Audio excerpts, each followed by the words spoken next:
What's better than one M1 Mac? Two M1 Macs. That's right, in today's video we're going to be unboxing a refurbished M1 MacBook Pro from Apple. Stay tuned.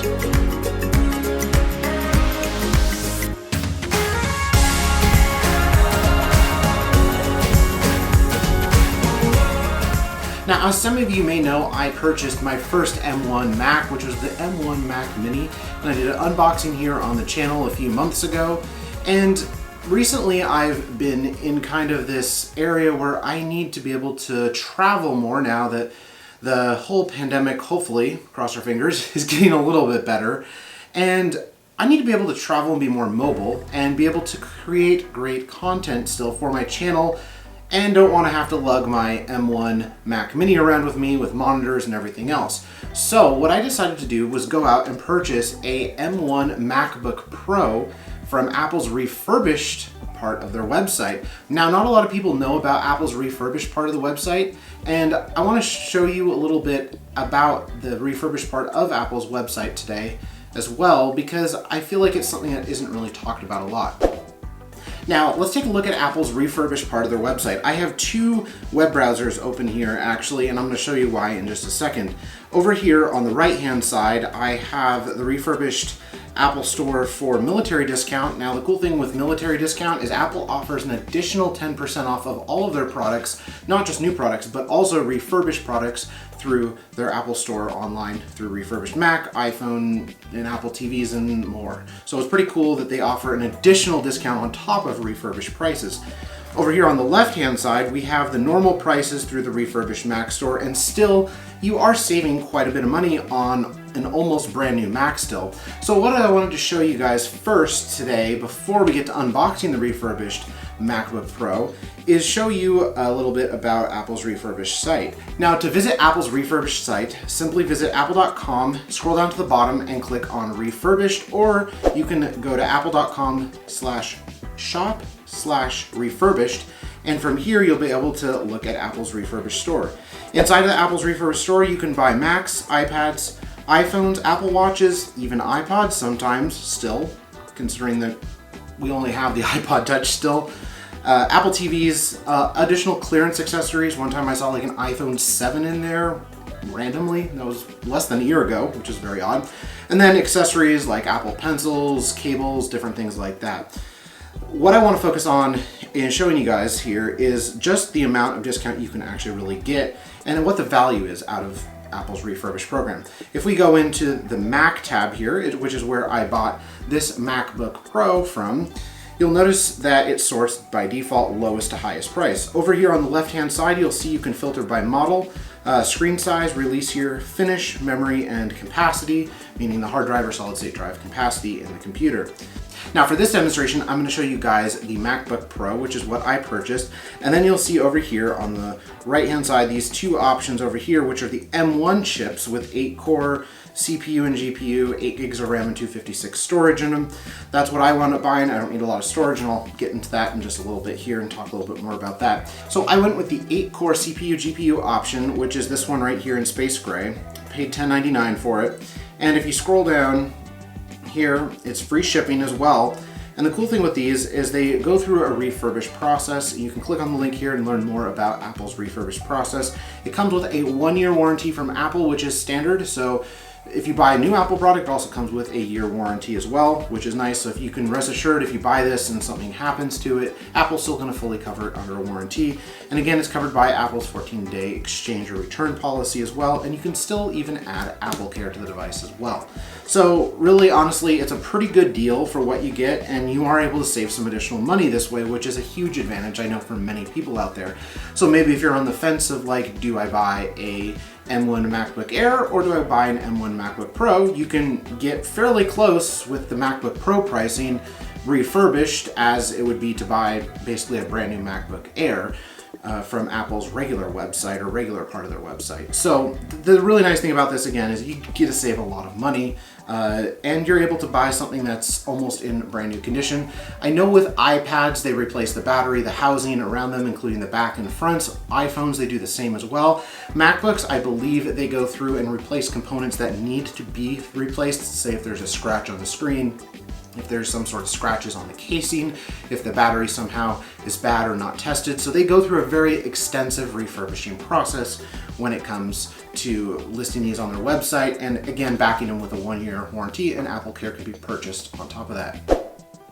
So now that I've shown you Apple's Refurbished store and shown you some great deals you can get out there just by going to Apple's website, we're gonna get to unboxing the M1 MacBook Pro Refurbished model from Apple's website.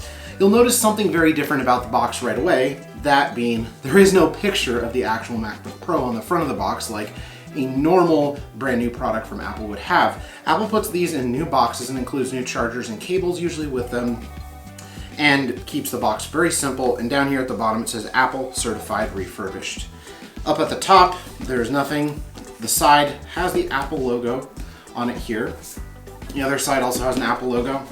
And then of course the back has just your standard serial number, model number, and all that stuff down here in the lower left-hand corner. So now we're gonna unbox the M1 MacBook Pro Certified Refurbished. Again, I went with the 8GB model. The reason why I went with the 8GB model was because I didn't need something with a ton of RAM in it, just because this is something I'm gonna really be using mainly for on-the-road editing when it comes to video editing and doing some light photography editing as well. So I'm super excited. This is one of the first refurbished products that I've actually purchased from Apple. And I'll explain a little bit more on the storage. I chose the 256 option off of Apple's website. I chose that to keep the cost down, and I'll show you in just a minute what I bought as a supplementary device to hook into this while I'm on the go. So, taking the top cover off, we're greeted with what looks to be almost a brand new MacBook Pro. I don't see any sort of signs of wear or use on it. My guess with these M1 Macs is the fact that they're so new. What most likely happened is somebody bought this computer and decided they used it for a few days and sent it back to Apple. Either it was a demo unit, or maybe they just didn't like it. They wanted more RAM, more storage, something like that. So these really shouldn't have any sort of scratches, blemishes, or even anything really signs of wear on it. So I'm really be interested to see when we open this up to see if in fact there is any sort of wear on the device itself. So I'm going to set the main computer aside really quick, and we're going to take a look at what else is in the box here. You'll see we have that USB-C charging cable here, and this looks to be brand new. So again, Apple's really going to include new chargers and cables with certified refurbished products. Again, you get, looks like the MacBook Pro getting started guide, which again, this is pretty standard to get. So you get the MacBook Pro getting started guide. Things you don't want to read. Oh, and you even get Apple stickers. Very nice, that's awesome. And notice that the Apple stickers match the space gray. So that's kind of cool too. I wasn't aware that they would match. That's nice. And I think, yeah, that looks to be it. So that's all you get inside the little packet. And then in the bottom here, you have a new charging brick as well. And this is a brand new charging brick. And I'll set that aside. That's all that's in the box. I really like Apple's design in the box, and they're actually starting to get a lot more eco-friendly. If you've seen my iMac video here on the channel, you'll notice that Apple's gone a lot more away from plastics and styrofoams in their packaging materials. I'm actually surprised. This is all cardboard inside, which is awesome. So I'm very happy about that. That's very cool, Apple. Thank you for thinking of the environment. So now with that unboxed, I am going to take the M1 MacBook Pro out of the wrap, and we're going to take a look at it and see what it looks like. So I took that out of the wrap there. Look at the top. Yeah, that looks brand new. I don't see any sort of signs of wear, use, or scuffs on it. They go through a very rigorous cleaning process and ensuring that there's no sort of issues with the computer itself, no sort of blemishes or any sort of thing for that matter. So it's really nice. I mean, again, this looks, you would never know that this is a used MacBook Pro. It looks brand new. There are absolutely no blemishes, no scratches, no nothing on it. So far I'm very impressed. Now I'm gonna set this down and we're gonna open up the screen and take a look at that. Now, one thing I'm interested to see on the screen is, do they include a separator? Now, on most MacBooks that are new, they do include that. Let's open it up and see what we got. And they do. Ooh, and it turned on automatically. I forgot about that. So with that, I'm going to take the piece of paper off. I completely forget that they changed I believe the M1 Macs, so they automatically start up when you open the lid, which is very nice. You don't even have to press the power button. Now I'm going to go through the setup process, give my overall first impressions of this computer, and then explain a little bit more about the storage that I chose for an external proprietary device. So I got the MacBook Pro all set up, logged in, configured and everything. I took a really in-depth look at it overall. I looked for surface scratches anywhere on the screen. Everything looks to be in perfect working order, and I was able to save over $200 from a new one. So why would I go with a brand new one if I could get a refurbished one that looks exactly the same, save money, and we're also helping save e-waste and saving it from a potential landfill if someone, say, just didn't want it anymore. So as I mentioned in the beginning of this video, I actually decided to purchase this because of road trips I'm planning to take in the near future, so I'm able to create content on the go and not have to drag my Mac Mini with me. Now, if you're a fan of the channel or a subscriber here, you'll know that I'm a huge tech fan and a tech nut, to say the least. And believe it or not, I do not have an Apple laptop or even a dreaded Windows laptop at all. So this is a must need for me to be able to take it on trips, be able to produce content and be able to upload content on the road. And I'm really looking forward to being able to use it and be able to create great content here on my channel for you guys. At the beginning of the video, I also mentioned that this is the 256 gigabyte model. Now, why did I decide to go with the 256 and not go with something like the 512 or the 1 terabyte model like I did with my Mac Mini over here? Well, a couple of reasons. One, it was to save money. Two, it was because I really don't need a lot of onboard storage because I was going to use a proprietary device anyway. I wanted to go out and buy something portable that I could go from one computer to another computer easily and not have to have the hassle of necessarily airdropping files between this computer and a different computer if I didn't want to. So what I wound up doing is I went out and purchased a SanDisk Extreme portable solid state drive.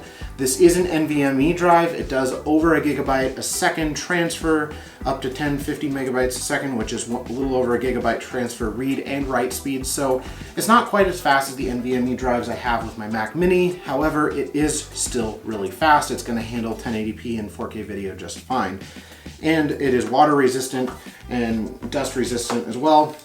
This is what it looks like. It comes with a little clip here. You can clip it onto a belt or key chain. This is the size of the device itself, so it's pretty small. And it's a kind of rubber back on the back. And then it comes with a USB-C cable, and then it also has this little adapter to convert to USB-A if you don't have a USB-C port on the computer you're plugging it into. So my plan with this is I'll be able to take all my video files on the road, be able to produce content, put them on here, transfer them between my Mac Mini and this computer very easily at a very high rate of speed. Now, this guy is a lot cheaper than going out and upgrading the storage on this MacBook Pro, for instance. If you were to actually go out and upgrade the storage on this to be a 1 terabyte or even a 2 terabyte, you're talking easily $400 to $600 more. This 1 terabyte drive only cost me $120. It was on sale at Costco and it seems to be really good. I know SanDisk makes really great products.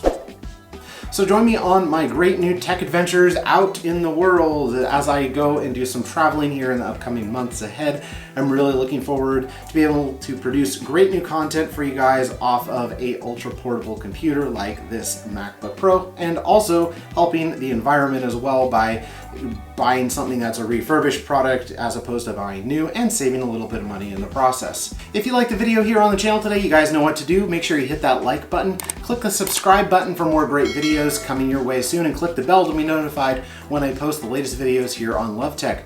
I'm also on Facebook. If you haven't checked me out on Facebook or Twitter, I'm at LoveTech4You, and I'm at patreon.com/LoveTech. If you want to head over there and become a Patreon subscriber today for more additional great bonus content here at LoveTech. Until next time, I'll catch you in the next video. Didn't get enough LoveTech today? Then head over to patreon.com/LoveTech to see exclusive behind-the-scenes videos, photos, and projects that I'm working on. Now, enjoy some bonus material from today's episode. Here's the brightness. To use English as the main language, press the return key.